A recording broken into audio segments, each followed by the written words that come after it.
大家好，歡迎嚟到我哋嘅 channel。咁我係一個設計嘅裝修人啦。呢個 channel 係介紹一啲室內設計同埋裝修嘅資訊啦。咁點解特意去介紹呢一個星盤呢？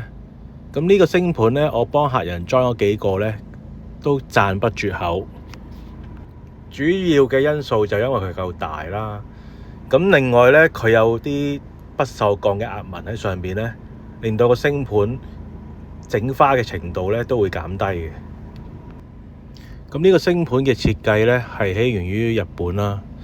咁日本人諗嘅設計呢都非常之細心。咁裏邊呢包咗好多配件嘅，例如砧板啦、隔水喱啦，同埋洗菜嘅盤啦。咁另外，我個人覺得呢個星盤嘅設計嘅樣子呢都幾討好，都唔會好樣衰。同埋呢，你留意到上邊有兩個窿呢，一個可以做來水嘅水龍頭啦，一個就可以俾濾水器去用嘅喎，非常細心。咁所以一個星盤呢就搞掂晒所需嘅啦，唔需要再喺個石面上邊轉窿去俾翻水龍頭同埋濾水器。咁所以呢，鍾意煮飯嘅你呢都非常之適用嘅。咁今日分享就係咁多啦。咁多謝晒收看，希望大家喜歡啦。